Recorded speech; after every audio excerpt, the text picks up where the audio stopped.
Hi, welcome everyone to Niagara Parents Facebook Live. I'm Christina Bradley. I am one of our nurses and lactation consultants, and today we're talking about breastfeeding basics. Hi everybody, my name is Ellen Stevens and I'm also a public health nurse and lactation consultant. Christina and I, you may notice, we're both maskless. So this is because we are physically distancing. If we were a little bit closer together, we for sure would have our masks on. So for today, we are going to cover a few different topics as they relate to breastfeeding. We are going to review what breastfeeding entails, how you know if breastfeeding is going well, and where to go if you need help in our community. So just to get started here, a question that we're often asked is, why do families breastfeed? So there's a number of reasons, but I would say one of the biggest is convenience. So breast milk, it's always at the right temperature, it's portable, it's always available. Another great option is that breast milk and breastfeeding is no to low cost. So formula on average can cost about $1,000 to $3,000 a year, which is really quite significant. Another really big piece is the bonding and the attachment between mom and baby while breastfeeding. Breast milk is also filled with many great antibodies, proteins, fats, which are so wonderful for your baby's development.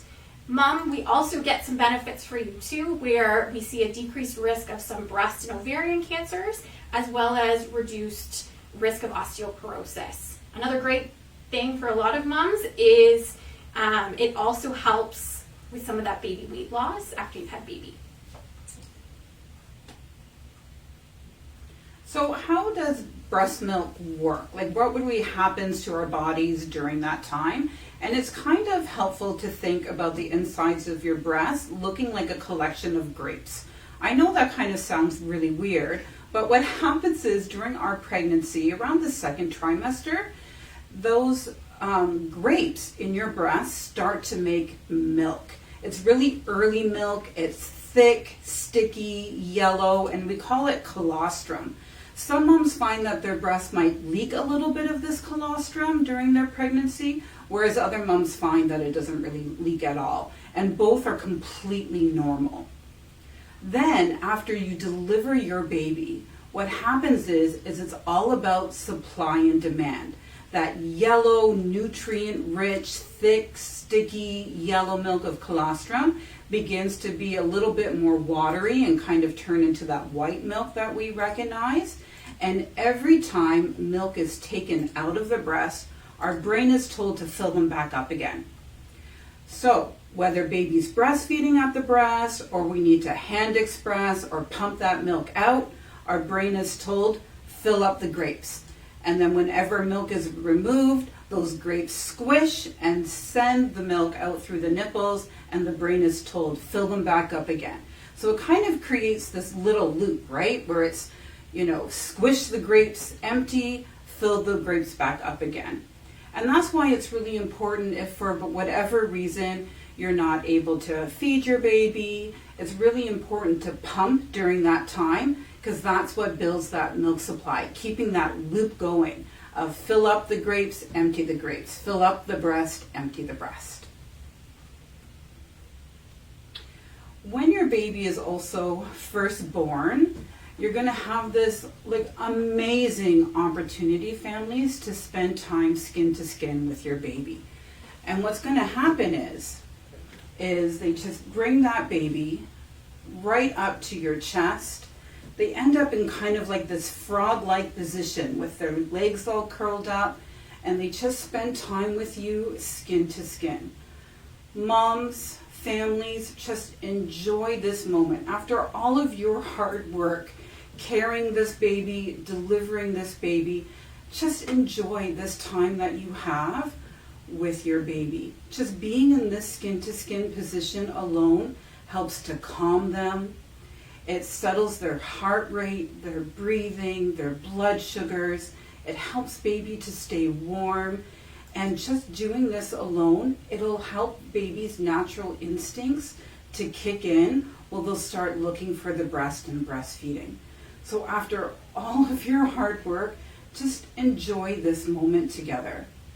You'll see on the next slide that we'll call up, is kind of what does it look like for baby when they're first born and you're spending time skin to skin. So first you're going to have this birth cry, right? Right after the birth, baby lets out a little cry and then they settle, they just relax.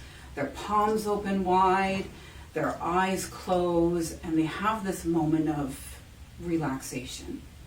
And then they wake up.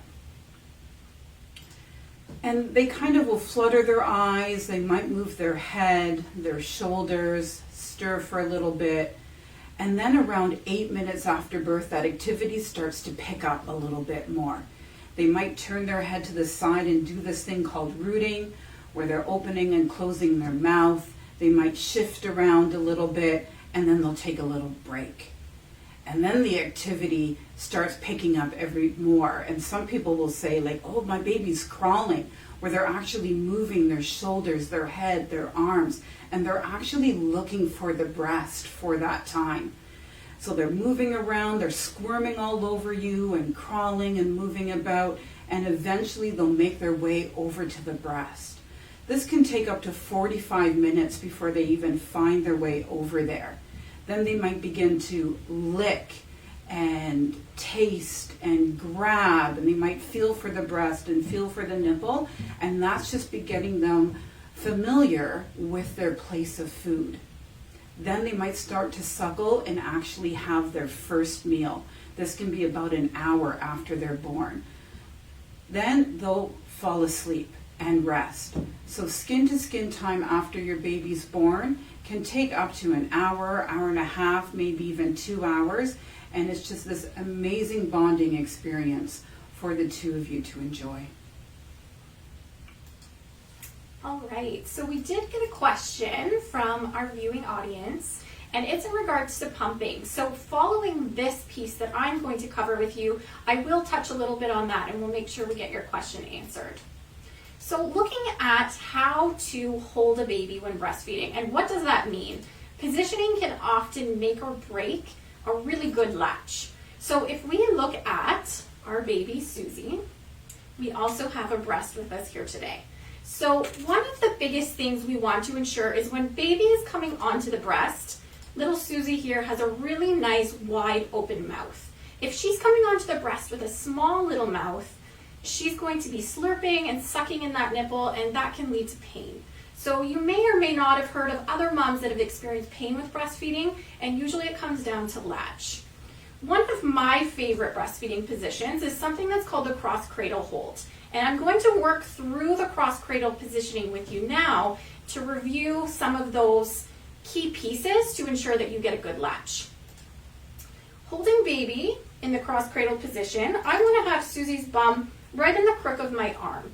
So Susie, as you can see, is a small little thing, so her bum's not going to be quite there yet, but that's okay. I'm also going to support her along her spine. We want to make sure when we're holding Susie that we're supporting her in the nape of her neck and in that shoulder girdle. A lot of the time we'll see moms where they're positioning their hand either too high on baby's head, causing baby's neck to bend, or we will have a baby where mom is holding a little bit too low and their neck is a little bit floppy.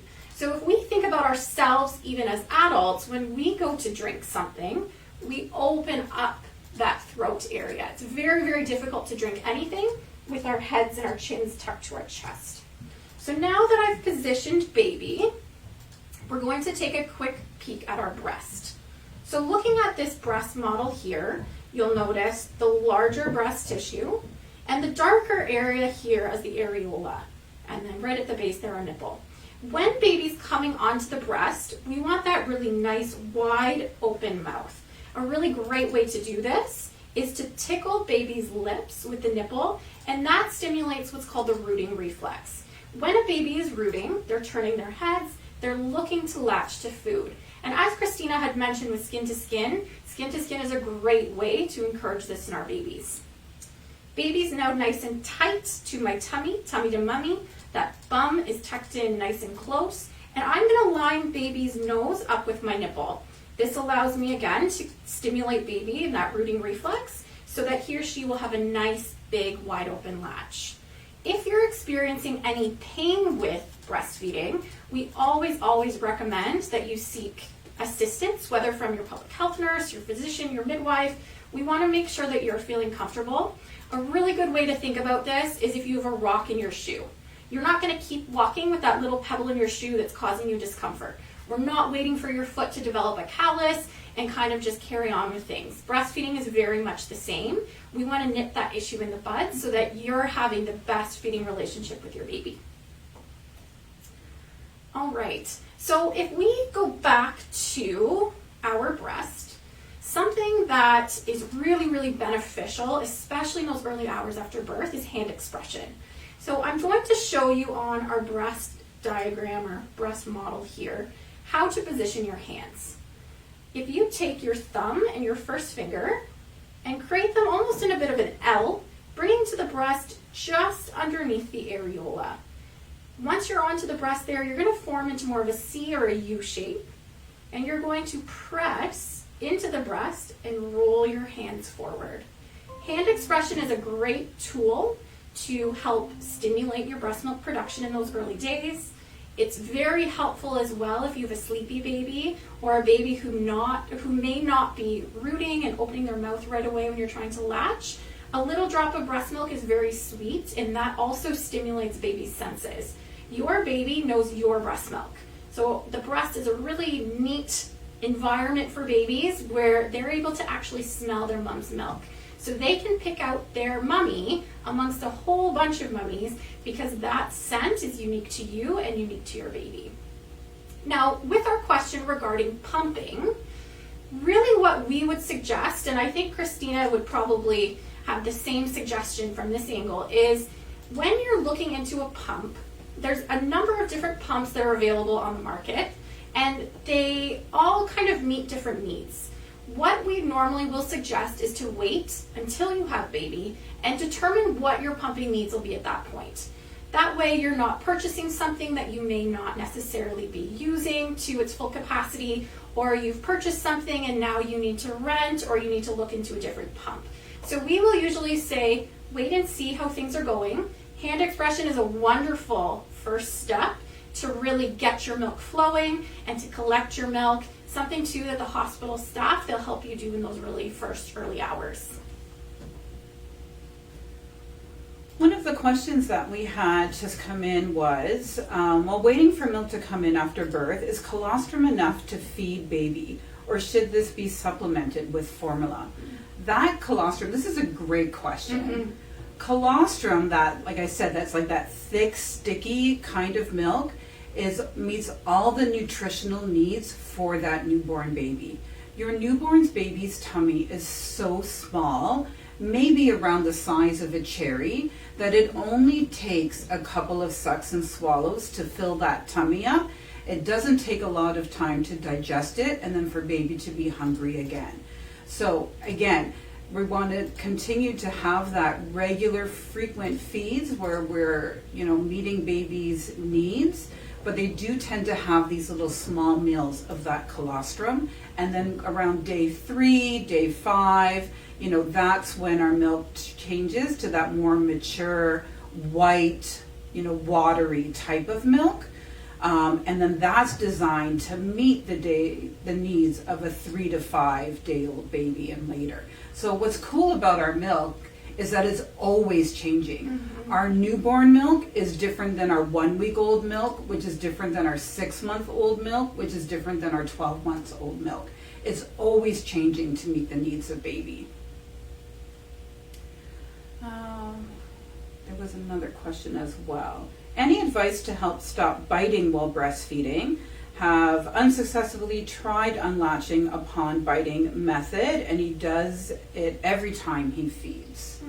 Any suggestions for this mom, Ellen? What I would suggest, and I have another client of mine going through a very similar situation, is when unlatching, firmly tell baby, ouch, we don't bite mommy. And praise baby, pat them on the back, let them know that they're feeding gently. And this is something that can take a little bit of time. Baby's learning, their mouth is uncomfortable from teething. So we want to make sure that we're offering that support. We're laying the foundation for positive praise, positive management of a behavior that you're not liking to see. And hopefully that's something that can change over time. It is a little bit of a work in progress. If you are finding some nipple damage is occurring, expressing your breast milk and rubbing that onto the nipple can be helpful with healing. It's a really challenging time too, right, for growth and development. And sometimes it depends if baby's just figuring out like their mouth and what it does, or if they're doing it because they get a reaction from you, and it's about them learning cause and effect. So sometimes it just depends on like the age and stage of development that baby is in too. Yeah, for sure.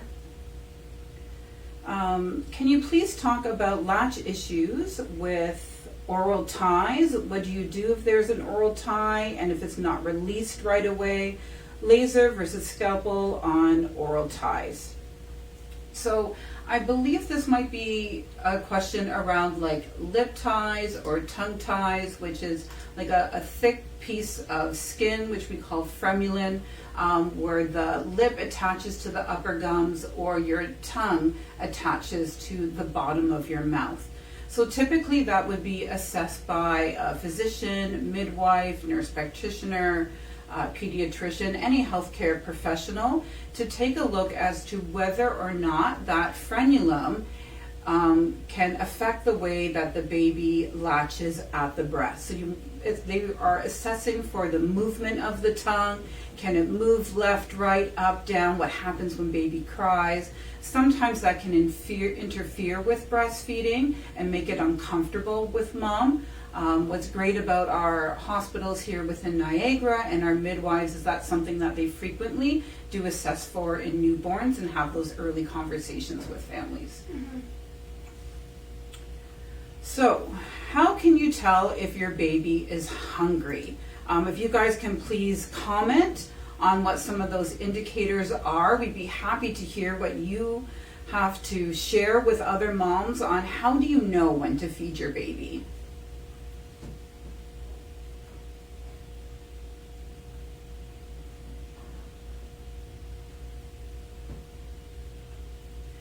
So some of those early signs that your baby is hungry is they just begin to stir.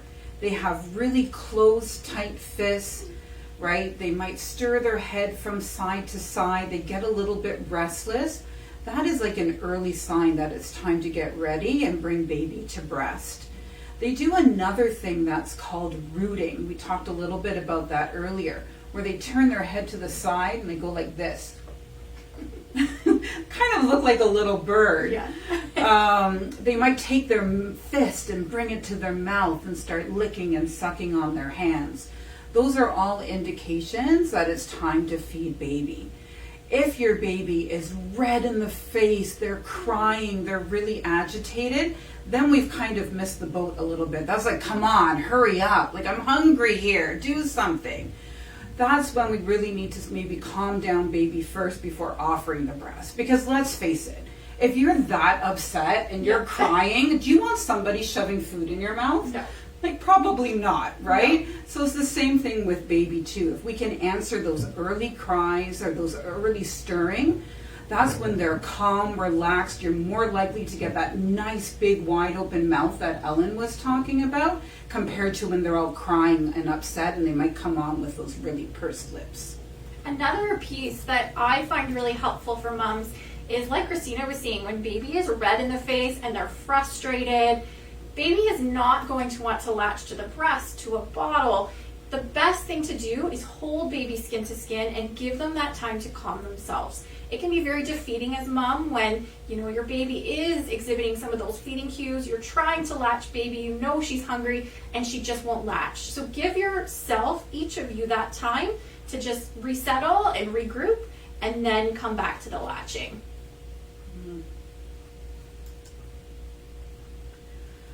So how often do I feed my baby? This is a question that we get all the time. And what I'd like to kind of start off with saying, like, how you feed your baby within the first 2 weeks is completely different than how you feed your baby after those 2 weeks and beyond.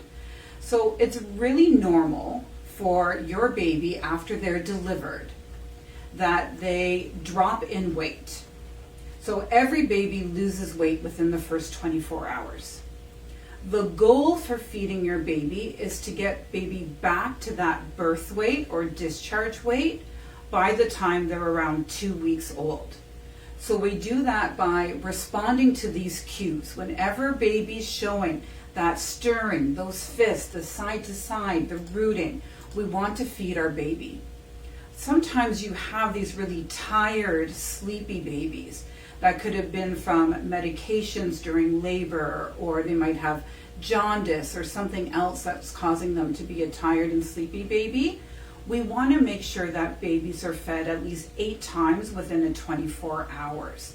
So that's where sometimes you might hear from other people saying you need to feed your baby every 3 hours. What we're really doing is we're feeding baby when they're hungry. But if it's been a while, like 3 hours or something, that's when we might strip baby down to their diaper, bring them to the breast, and encourage them to eat.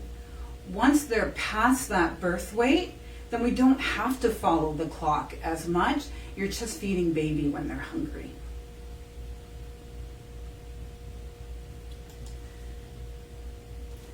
So how do I calm a crying baby? Again, we'd love to hear your comments in the comments section. Please share with some of the other families strategies that you find work.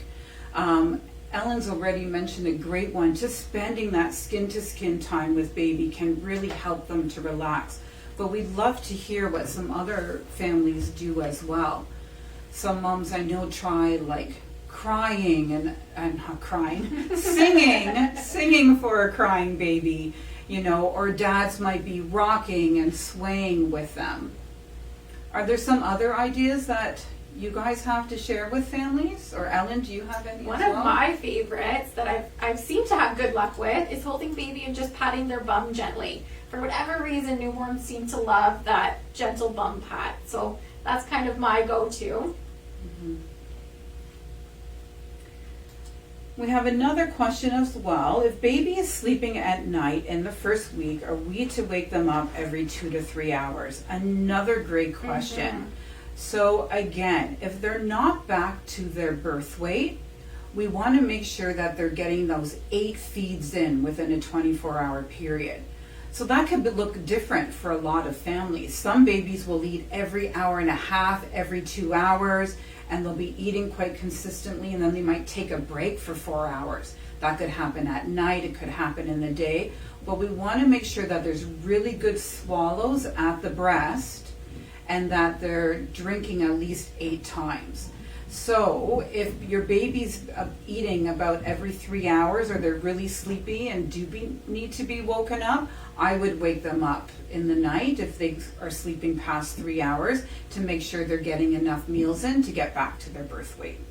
An analogy in carrying on with what Christina is saying is for a newborn baby, if they are not being woken for those feeds, what can happen is they almost turn into little bears, so they start to hibernate. And if they aren't getting the food that they need, their little bodies are tired, they're sleepy, they go to sleep, and it makes it even harder to feed them at the next cycle feed. And then we can run into some potential issues with dehydration, different things that we really don't want to see in a little one. So really, really important that even though they may be sleeping well, we want to make sure that we are waking them that every 2 to 3 hours until we know they're gaining weight appropriately.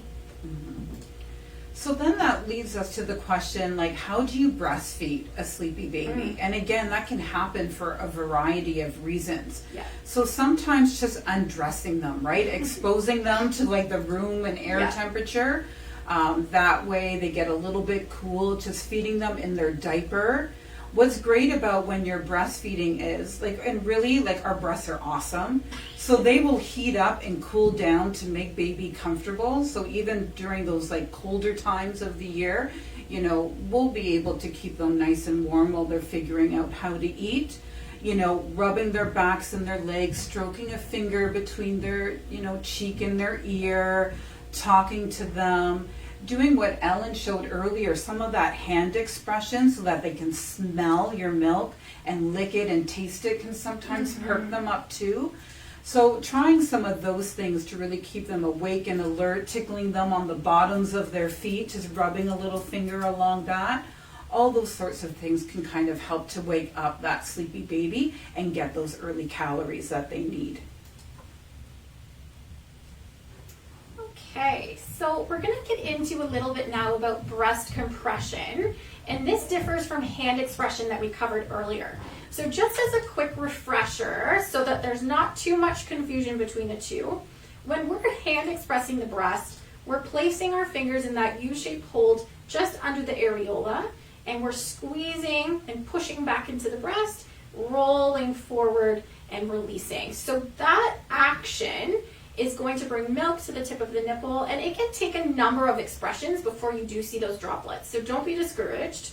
But there is a large difference between hand expression and breast compression. So when we're compressing our breast, we want to be nice and far behind those grape-like sacs that Christina was talking about.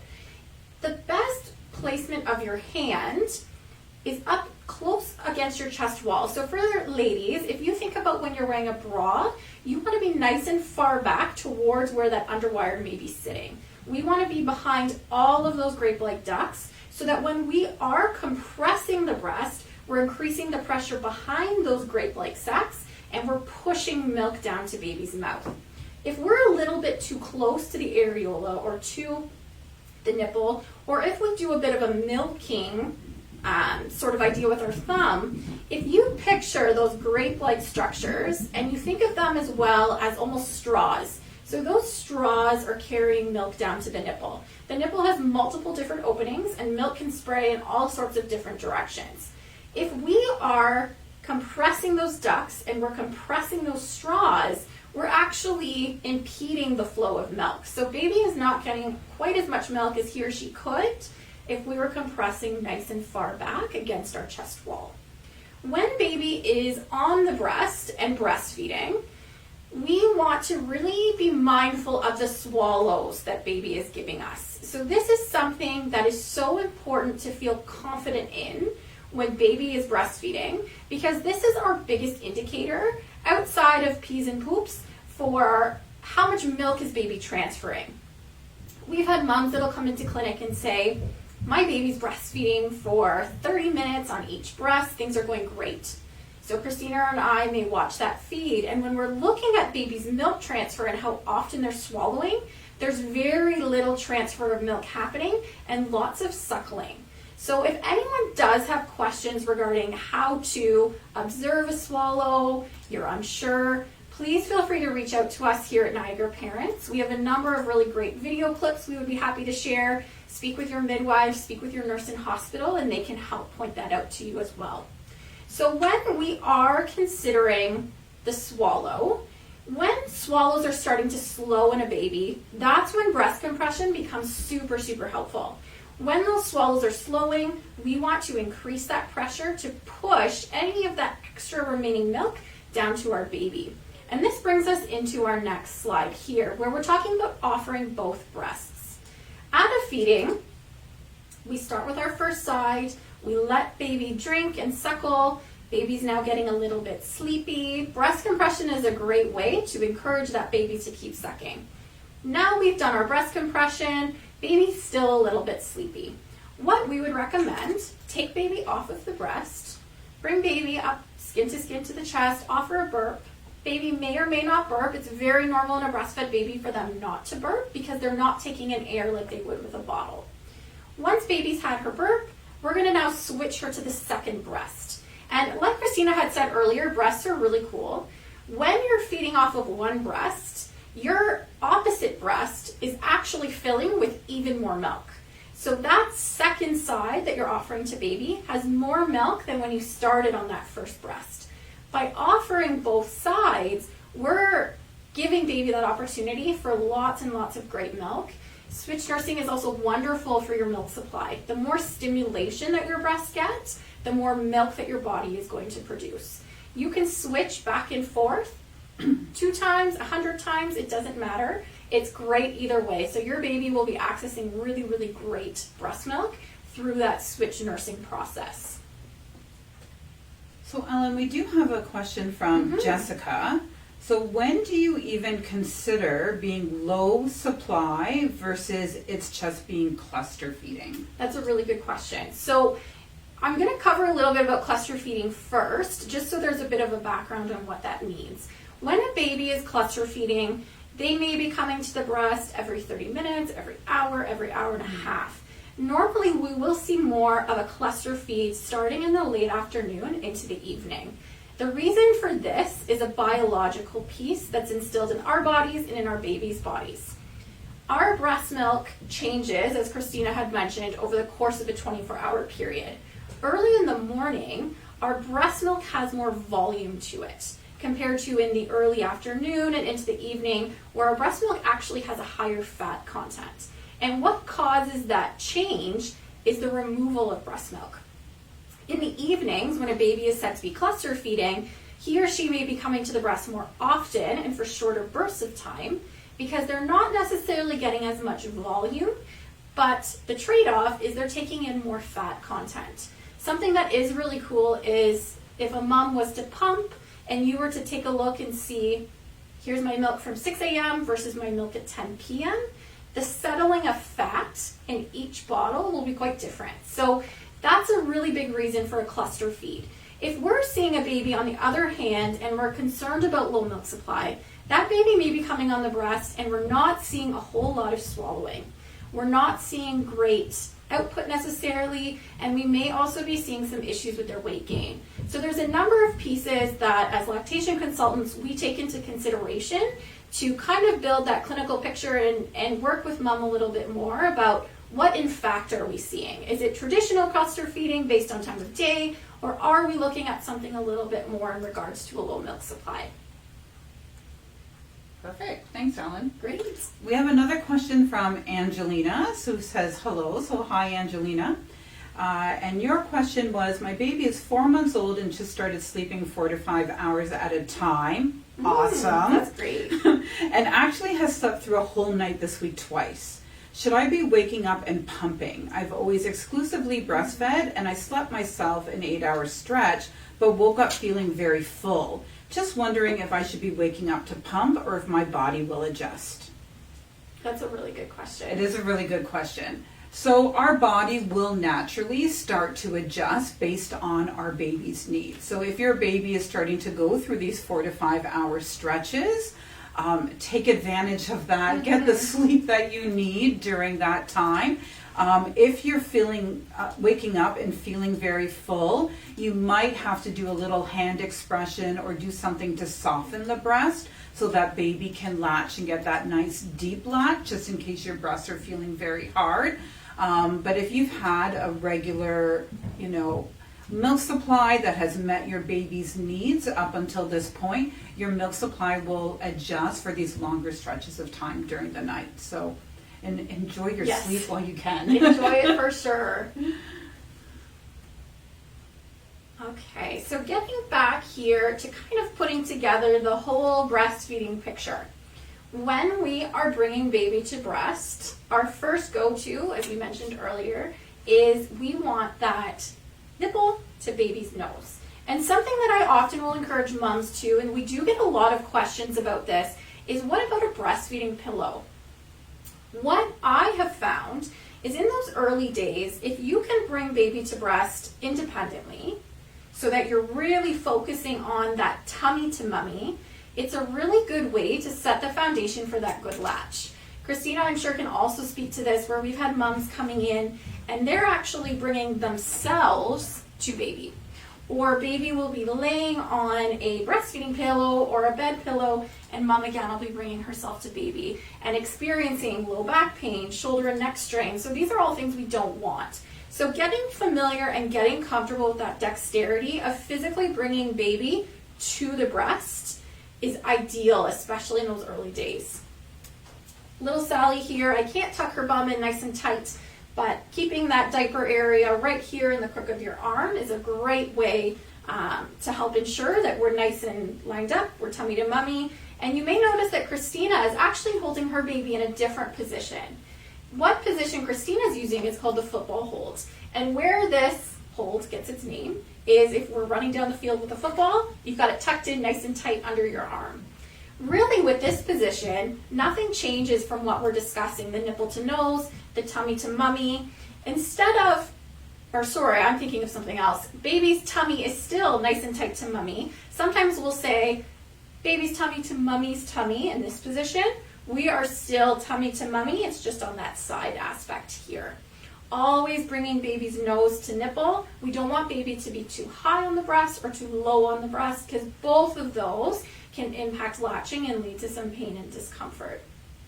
When baby is on the breast, getting comfortable with what to look for with swallowing. Now swallowing, and I know I had mentioned previously, contacting Niagara parents, and we have some videos we can show. We definitely do, they're wonderful.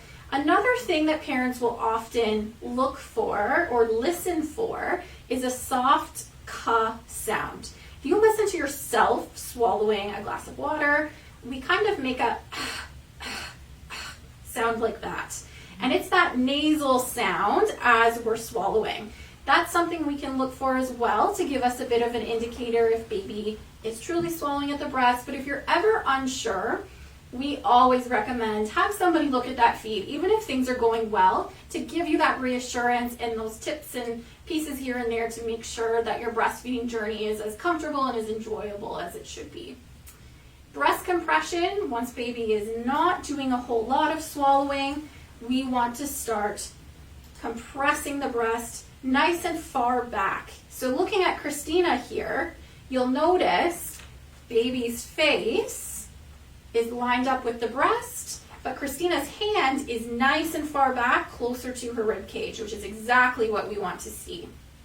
Once baby is not doing a whole lot of swallowing, we've tried stimulating baby, we may have stripped baby down, offered a burp.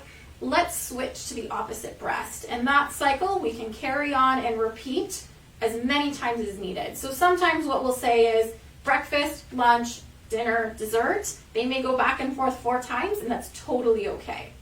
A question that we do get as well, and just thinking a little bit back to cluster feeding and the quality of feeds, babies are breastfeeding as their sole source of nutrition. So this is what we're recommending for that first 6 months on an exclusive basis.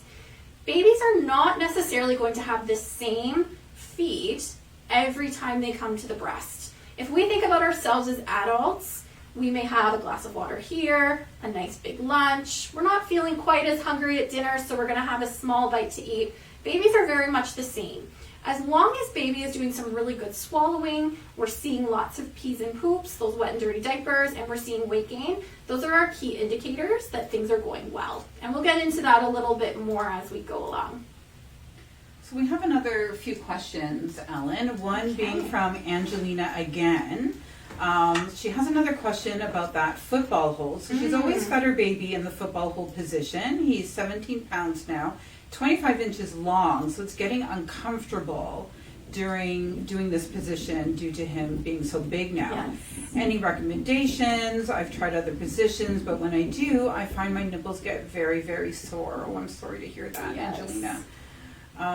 One thing I would recommend in that football position, as babies tend to get a little bit bigger, is we need to come off, the chair or the couch or whatever you're using just a little bit more. You're going to come up more to the edge of that seat and really use some pillows to support your back so that baby's legs can wrap around back of you more. As they start to get more active and fidgety, sometimes they'll start kicking off against the back. And that can, again, be really, really uncomfortable. So just creating some of that space can be helpful. As they get older, I'd really just recommend, when baby is most calm, trying some of those other positions. It might be a more laid back position, because babies can really eat like 360 around the breast. So it might be more of a laid back position where baby is done and their bum literally swings like a pendulum. So you can try a variety of positions. Again, that nipple to nose, tummy to mummy, tuck that bum in, and just experiment when he's really calm, or maybe halfway through a feed. If you're doing football on one side, trying a different position on the other side when he's not starving and really hungry, and seeing how he responds then. If those strategies aren't working, I'd really recommend reaching out to Niagara parents, and then we can customize some additional strategies for you. The other question we had is from Jessica.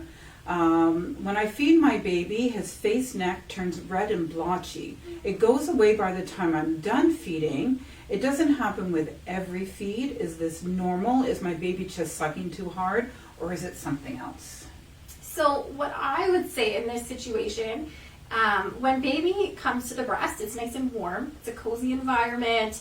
They're getting the feel for things and seeing what's happening. So I would expect, just based on the information we're given, it probably is due to some of that heat transfer. Something else to keep in mind is if you've changed your soaps, if baby has a sensitive, more of a sensitive skin to them. Something as simple as our fabric softener, our laundry soap, our deodorant, those things can actually irritate baby's skin. If it's something that's very continual and you're concerned about it, definitely check in with your family doctor or your pediatrician. And another question, Ellen, from Joanna. I've heard you shouldn't pump until 6-week mark to establish your milk supply. Is this true? So this is a wonderful question. I also work in the hospital setting, so we do get this a lot.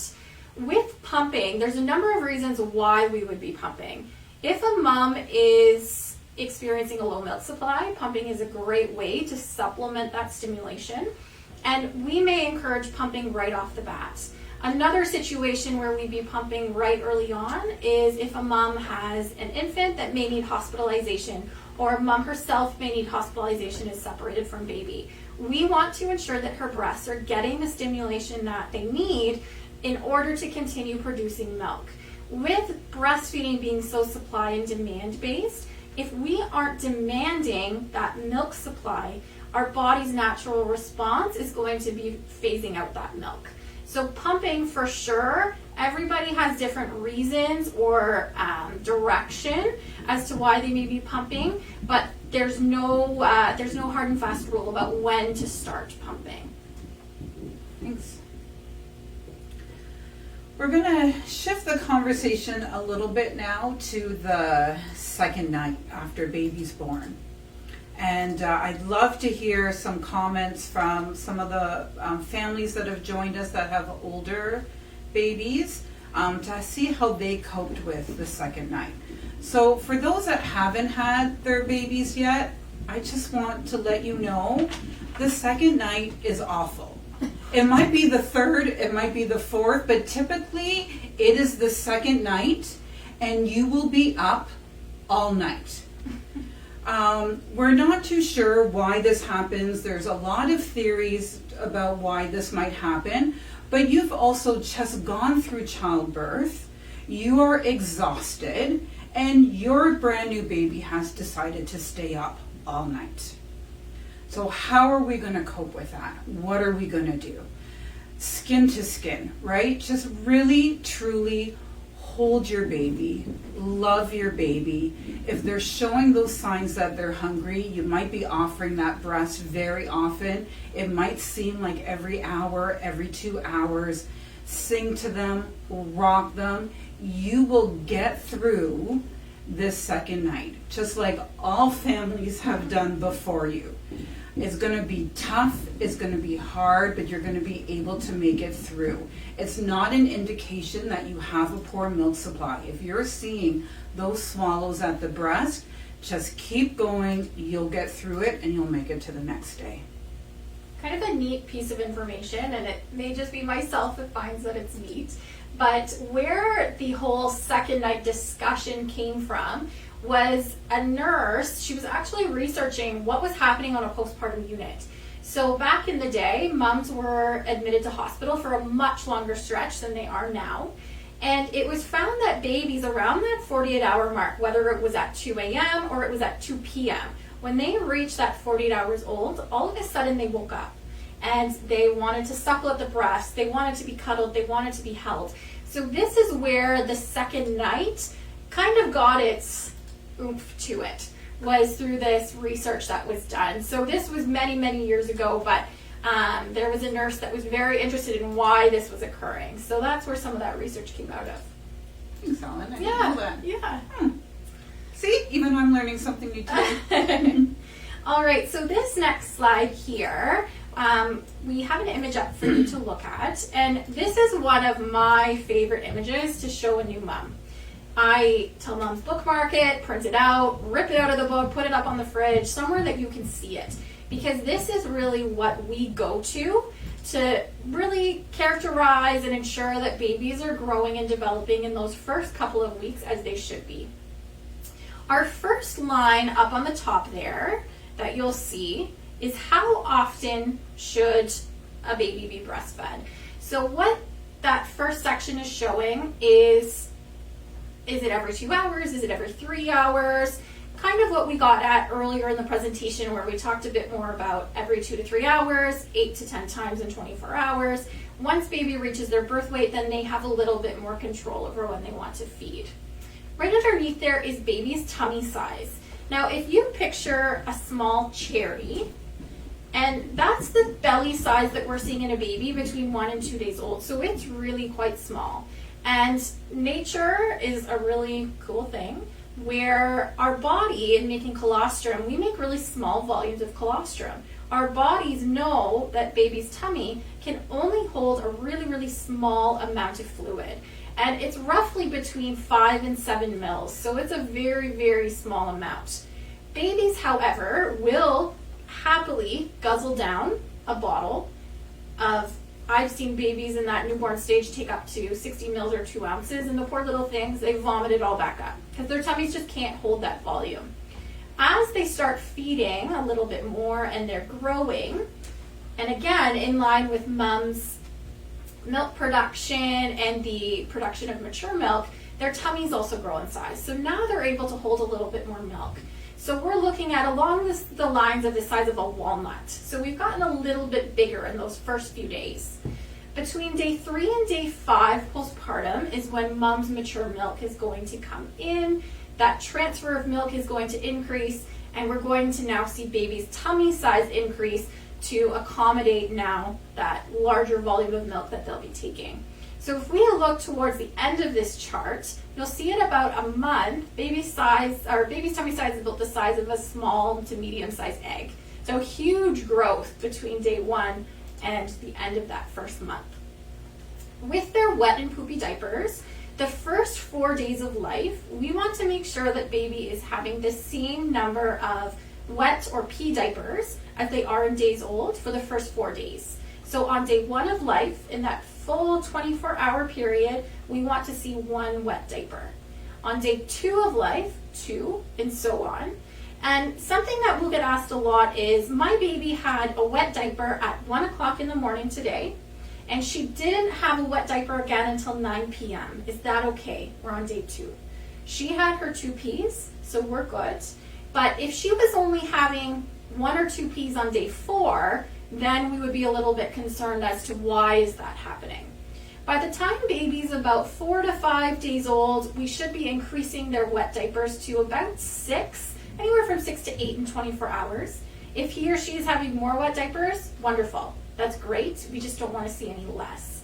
Now with their poopy and their dirty diapers, there's a wide spectrum of baby poops that you'll be seeing. In that first 2 to 3 days of life before feeding is well established, while that milk transfer is happening, you'll see that baby's poop is a really thick, sticky black. And that first poop is called meconium. Another really neat aspect of breast milk is it acts as a natural laxative. So as baby is absorbing and they're feeding more breast milk, that actually causes their poop to transition. So it'll change from that really dark, sticky meconium poop to more of a dark brown, a dark green, to eventually what we would call a yellow, seedy poop. And that's very typical of a breastfed baby. A breastfed baby's poop is pretty much unscented. I think there is a little bit of a scent to it, but it's nothing strong and odorous. And when we talk about a yellow, seedy poop, if you picture almost like sesame seeds, you're going to see some little spots in there. Some breastfed babies, their poops are very liquidy. And it's really important to keep in mind that with an infant whose diet is entirely fluid, we're expecting their poops to be very liquidy as well. We get a lot of questions about baby poops, and you'll find yourself talking about baby poops. Lots and lots and lots once you have your babies. And it's also human to human milk too, right? Mm-hmm. So like this milk is like specialized, like you like custom make it for your baby.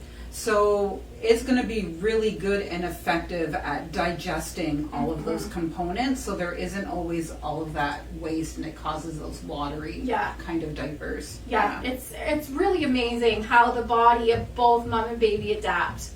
With weight gain, this is something that we really focus on, especially in that first 2-week period. As Christina mentioned, it is absolutely normal for babies' birth weight to be up here and their discharge weight from hospital to be lower.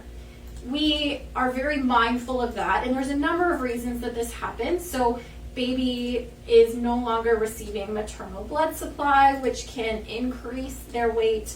Any fluid that may have been given during the laboring process, that can inflate the birth weight. So we are for sure expecting a drop in their birth weight.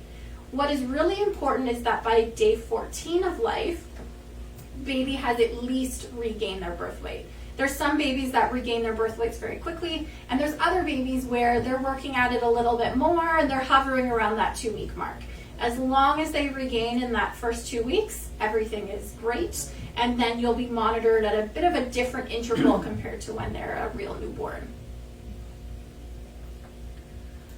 For those of you that haven't had your babies yet, we say that it takes usually about 6 weeks for a family to learn how to breastfeed. So when you think about it, right, your baby has been in the womb for several months, and they've never had to eat before, and now they're delivered and brought out into the world, and now they're expected to eat. And that really is a learning process. It's a learned behavior for babies. And for some moms, it's just learning, how do I feed this brand new baby? Because the way that this baby behaves and acts could be very different to older children that you have fed. So it's really in that 6 weeks, learning how to communicate with one another, learning what's comfortable, and exploring and trying new things to teach baby how to breastfeed. We can show you pictures, we've included some videos and some resources to access to kind of learn how to do this, but it's not until you're really working with baby and holding baby where a lot of the learning happens and you kind of figure out how to do things. It also takes about 6 weeks to establish that initial milk supply. So that supply and demand that happens with those grape-like ducts in the breast. So giving yourselves that 6 weeks of that frequent stimulation can really set you up for success, for a good milk supply as your baby continues to get older. And then just when you thought you had everything settled and things are going well and we have a nice kind of routine, your baby's going to change it up. This will happen with their crying, their sleeping, their feeding patterns.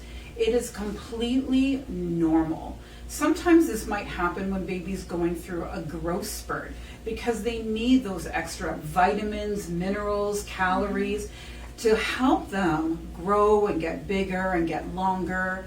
So that can happen at your 3, 6, 9s. Your 3 weeks, 6 weeks, 9 weeks, 3 months, 6 months, 9 months. It doesn't have to happen exactly at that time, but it can happen around those times. Sometimes this little change up can last just a couple of days. Sometimes it can last a good week to 2 weeks. Again, it's learning about your baby, learning their cues, how to interact with your baby, feeding them when they're hungry and making sure that their needs are met. Sometimes it's them reacting to a developmental milestone, like they get stressed out because all of a sudden they've discovered their hand. Right? So it's just being there for your baby during that time. But it is normal for them to fall in and out of patterns quite regularly within the first year of life. So we have a question for you guys that we'd love to hear some of your comments to again. Can someone that supports you during breastfeeding, how can they support you during this time as you learn how to breastfeed, or you're dealing with some of these challenges like people commented, like biting or pushing away, sleeping through the night? How do you feel best supported, and what can people do to help during breastfeeding? So some families in the past have commented on things like, just really keeping honest and open communication with their support person. What might work today might not necessarily work for me tomorrow, and that's okay. We're learning, we're figuring things out, my baby's changing. So just keeping that communication open and communicating frequently can be really helpful. If you're needing rest, or you're recovering from, C-section, you're recovering from delivery, or maybe recovering or experiencing an illness, having somebody there to bring baby to you when baby's hungry can be really helpful. Even just checking in on you, like, have you eaten today? Have you drank? Do you need a couple smoothies? Like, what can you travel around the house to keep hydrated? Little things like that, or making little snacks. I had a great idea from a mom recently. She has a laundry hamper that she keeps outside her door, and people drop off little pre-made like snacks, like whether it's like nuts and dried fruit or chopped up vegetables. Some people, like, she'll even leave her laundry out and people will clean it and bring it back. Wow. But this laundry basket is a way for her to get some of those supports that she needs. Wow, I know. a great way. And I was like, I am sharing that with people because Yeah. it's such a fantastic idea. Because we don't always have time to make up these little meals for ourselves, but if somebody can drop up just a couple of things, some frozen soups that are easy to heat up and eat, it just really makes a difference while we're just figuring out parenting within the first weeks. Or again, if we're dealing with illness or a time when we're just kind of struggling with the whole parenting thing, tapping into those supports can be a great resource. That's awesome.